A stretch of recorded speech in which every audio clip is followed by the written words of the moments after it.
Welcome to Represent NYC Election Coverage, brought to you by Manhattan Neighborhood Network in partnership with the League of Women Voters of New York State. My name is Ben Max. I'm the executive editor of Gotham Gazette.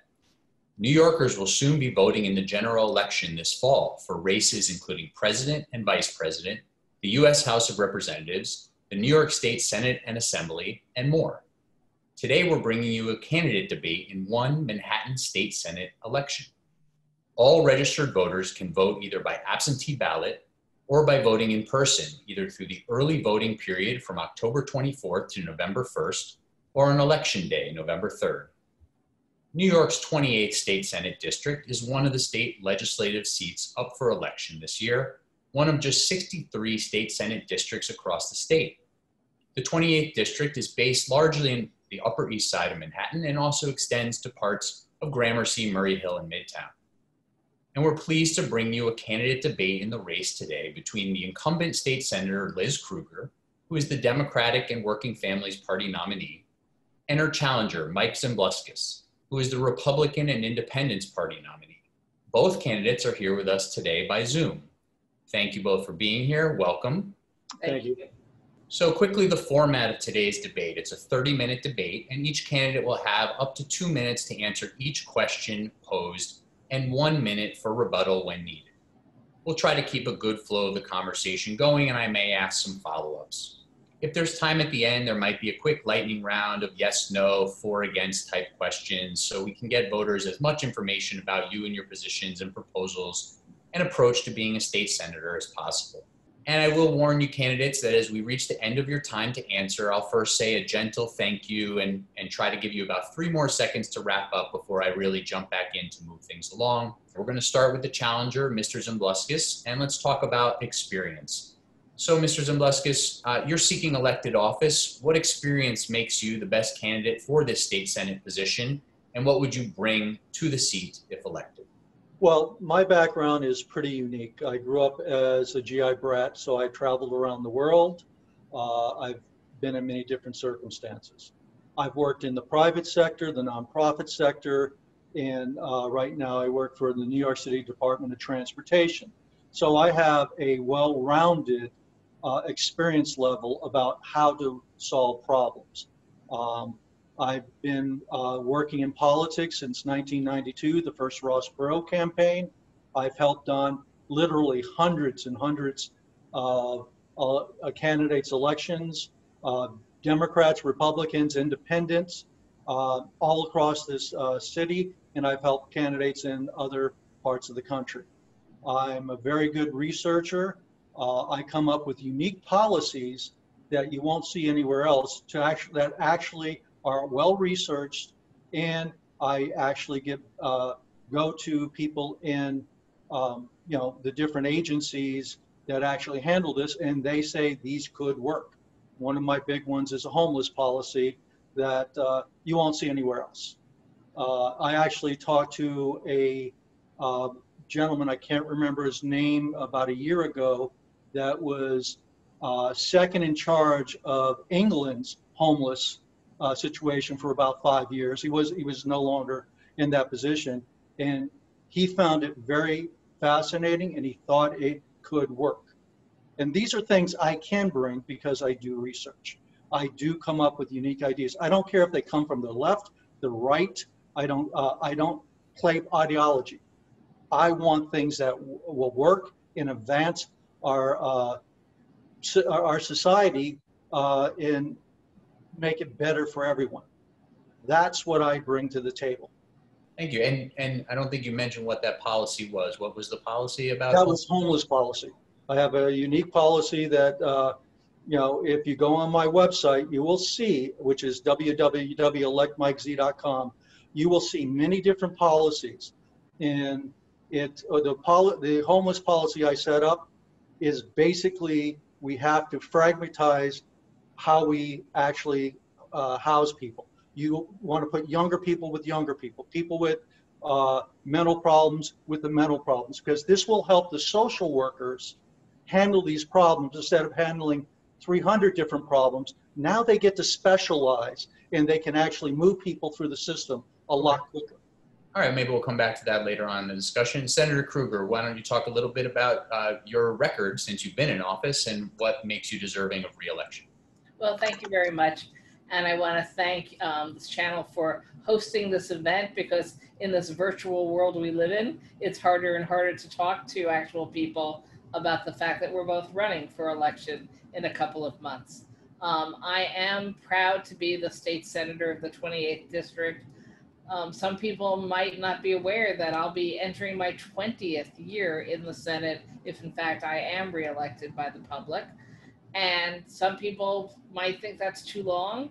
I certainly didn't think when I started out that this was something I would imagine doing for this long. But in fact, what I am proud of is the fact that I think most people universally will agree. They see me as value added. I have learned my job. It is a craft. It is a complex set of issues dealing with so many problems in New York State at this time.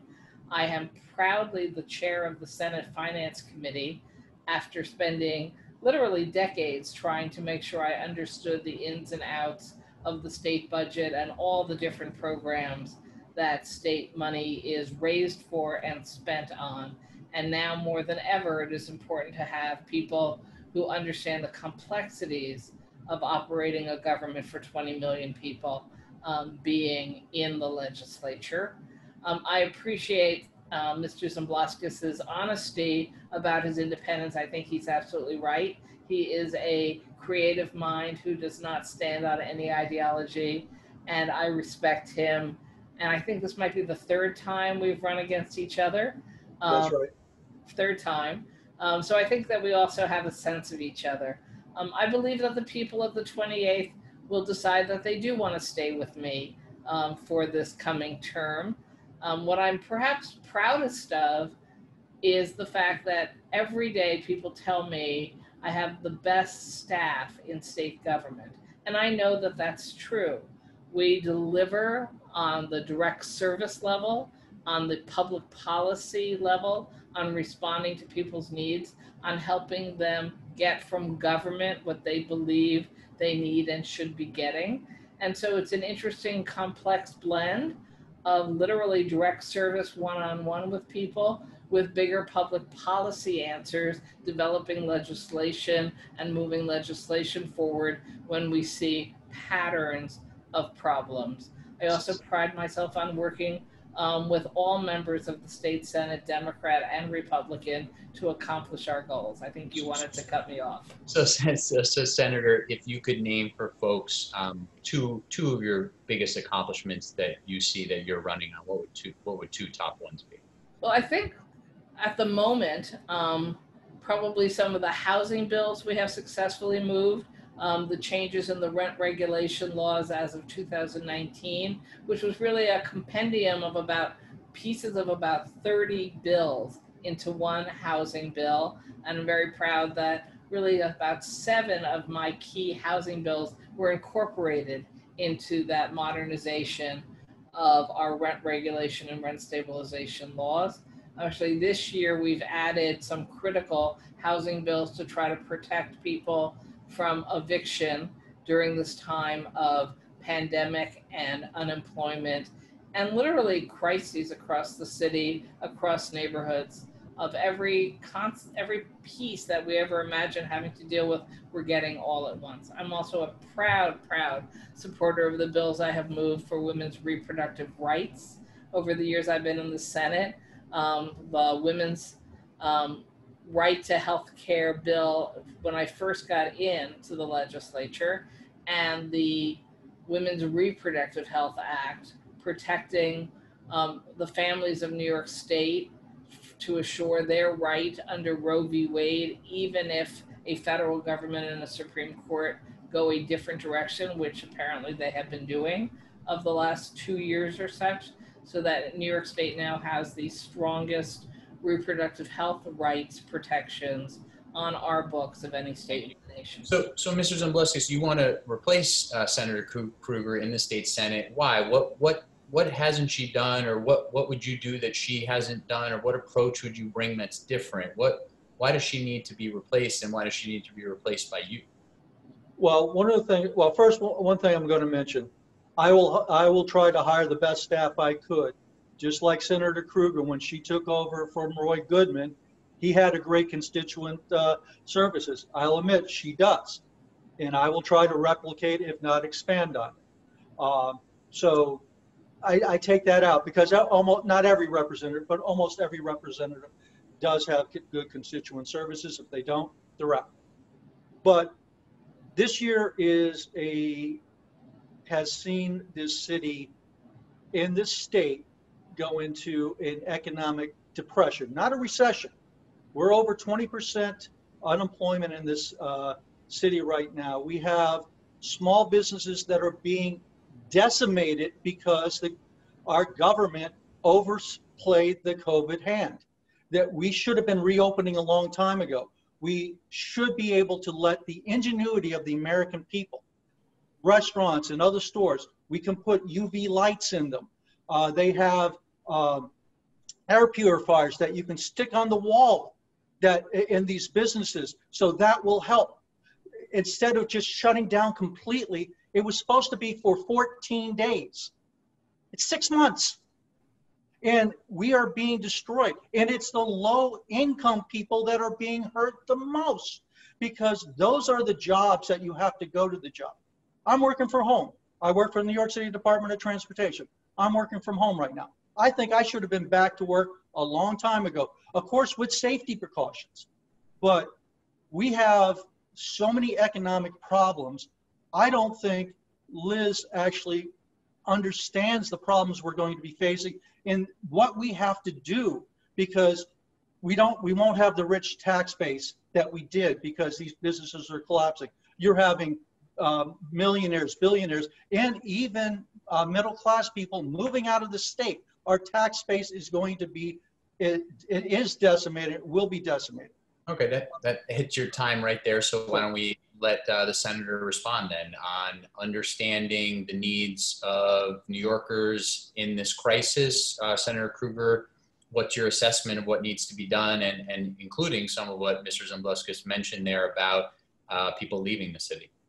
Well, I have to disagree with Mr. Zumbluskas. I think every day of my life since this pandemic has started has been focused on understanding and trying to help figure out the best answers for us, not just here in my district, not just here in New York City or the state. This is a world pandemic and a world economic meltdown. So to imagine claiming that New York has done it wrong and it is somehow uniquely positioned in a world where everyone else is getting it right is absurd. I have started with, from day one, that on this pandemic, what we must do is follow the best science, not political speeches, not political promises that maybe it'll all work out if we just pretend it's not there and go on with our daily business, but following the best science and best scientific minds in the world to try to get this right. There have been false starts and stops, no question about it.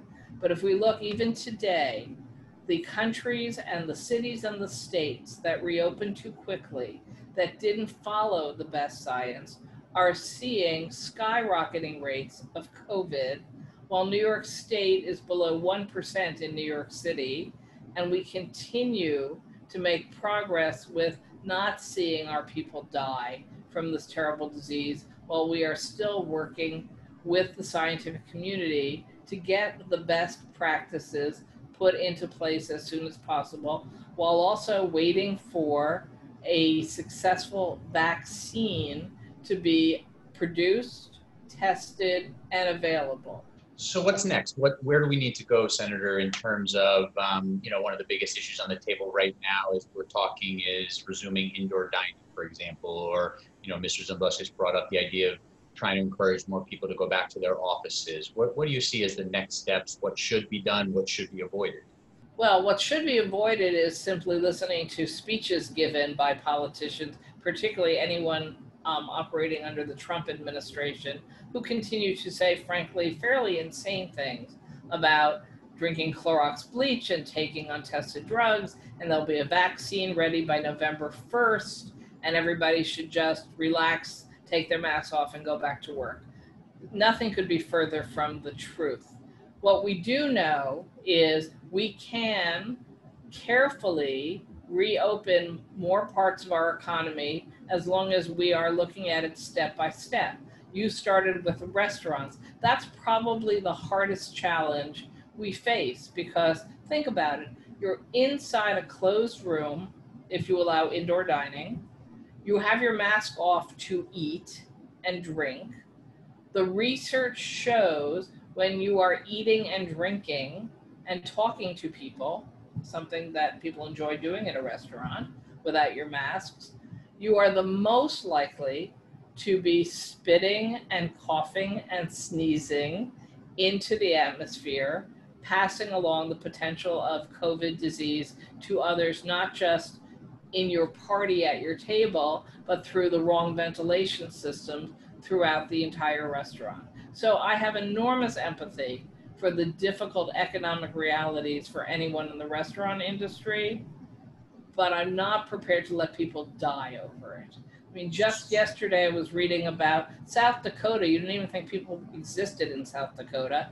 And they had a motorcycle rally for something like 250,000 people without masks. And they've already tracked that it's caused throughout a multitude of states 125,000 cases of COVID with an economic cost of $12 billion, just because people on motorcycles wanted to have fun and not wear masks. So I think we hear a clear distinction in terms of how you both view the caution that needs to be given in terms of reopening parts of the economy, in terms of the recovery, in terms of small businesses, in terms of people getting back to work.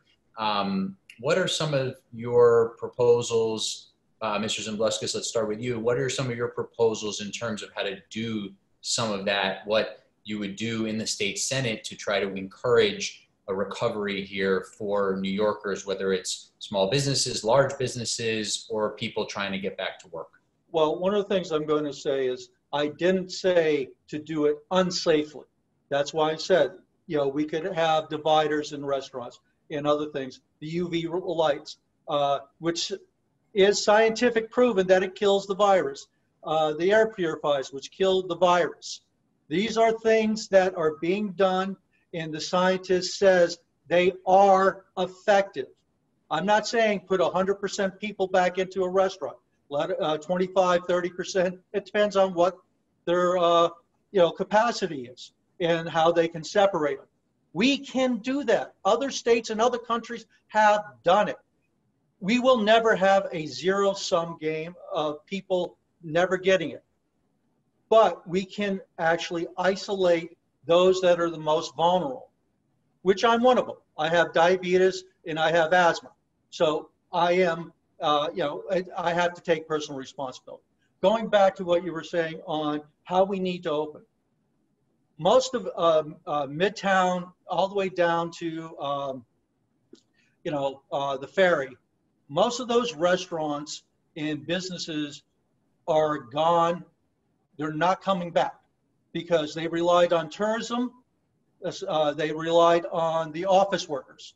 Tourism's not going to recover in this city for at least 2 years, probably 3, before you can actually travel at the rate you're doing. So those restaurants, bars, and businesses that cater to the tourists are in trouble. A lot of the retail in that area, especially the luxury retail, cater to the tourism. So what we have to do is we have to be innovative and have small businesses, startups come in. In the state Senate, what I would do is I would basically help pass bills that would give them technical assistance, some monetary assistance, maybe some rent subsidies to come in so they can create their businesses. Reduce the regulations because it could cost $100,000, $200,000 to open a small business. Let's reduce that cost because we want the people to be working again. So that they let them start a new business so they can start employing other people to bring our tax base back. Senator, these are the things we need to do. Okay. We can't just let, rely on the same old businesses because they're not coming back right. right away. Okay, thank you. Senator Krueger, a couple things on your agenda for the larger recovery. So I don't disagree that this is going to be a long haul to get back. And I think Mr. Zumbluskas may be right that it's 2 or 3 years of pain and suffering before we come back. But New York will come back. Remember when they said it wouldn't come back after 9/11? We came back. And so we always come back. But the whole world is going through a downturn now. The questions are there new kinds of business models? Yes, I think with the 21st century, I think when we do come back, we will see that the technology advances that were almost forced to come to the fore during this time where people were learning to work out of their homes. We even knew what Zoom was 6 months ago, seriously, everyone, that we will be finding that there have been significant technological changes in how we all go to work and how we all buy goods and services and what kinds of locations make sense for people. So I think we're in an evolving economy, even at this low point of it. Technical assistance, I always think, is valuable for startup businesses.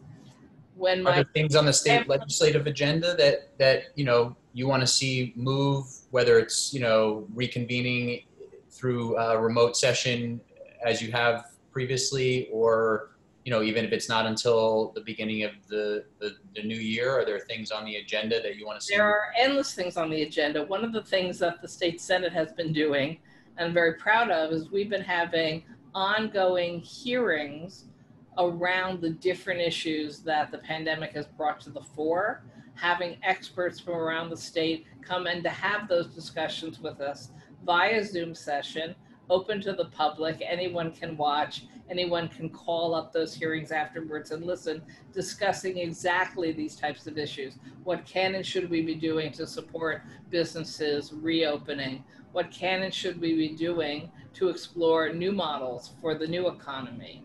What has been going on in our hospitals? What has been going on in our nursing homes? Are our schools safe to reopen? What should we do to make sure that they are? So we are trying very hard to make sure we are not legislating in a vacuum, but rather listening to the experts in each of these fields, having them come in to testify, having people argue about the right answers, and then coming to our conclusions. We never closed down session this year. We can go back and vote on bills whenever they are ready, and we believe that we have a good package. We have been doing so. We never closed after the pandemic started. We changed the rules so that we can actually vote virtually as well as hold hearings virtually. So when we talk about the world changing, the state legislature has radically and rapidly changed to attempt to respond. You mentioned you're chair of the state Senate's Finance Committee, and obviously the state is facing major fiscal trouble. The state budget, which then of course goes down to localities in terms of potentially holding back or even cutting billions of dollars in local aid. What's the status of that, and what do you believe the state legislature, with or without the governor, needs to do here pretty quickly, imminently, to figure this out? Well, the legislature needs to work with the governor because it doesn't work otherwise. So the Constitution of New York State gives the governor the disproportionate power over the budget, and that hasn't changed. The governor has right now been holding off either cutting the budget or spending the budget at the level we approved for April 1st. He is in, as I think we all are, desperate hopes that the federal government will come through for the states and provide us with supplemental funding in our time of need. The federal government is the only level of government that can produce more money and send it to the states when it is needing. They are the only level of government that does not need to have a balanced budget day to day or year to year, unlike the state of New York. So right now, we are in a major deficit position, as is the city of New York. I do not believe because of any fault of our own, but because of a world pandemic and a world economic collapse. Mr. Zumbluskas, I want to give you a minute on this, and then we're going to actually have to move to closing statements. So Do you want to suggest what you think should be done about the state budget deficit? Sure, absolutely. The state and the city has been overspending for years. They keep on throwing money at problems and not solving. I work for the New York City Department of Transportation. With one program, I was able to save $3 million a year because I use economies of scale and that's just one. I've saved the city millions upon millions of dollars in my time because I take my fiduciary responsibility serious. We overspend on our schooling systems.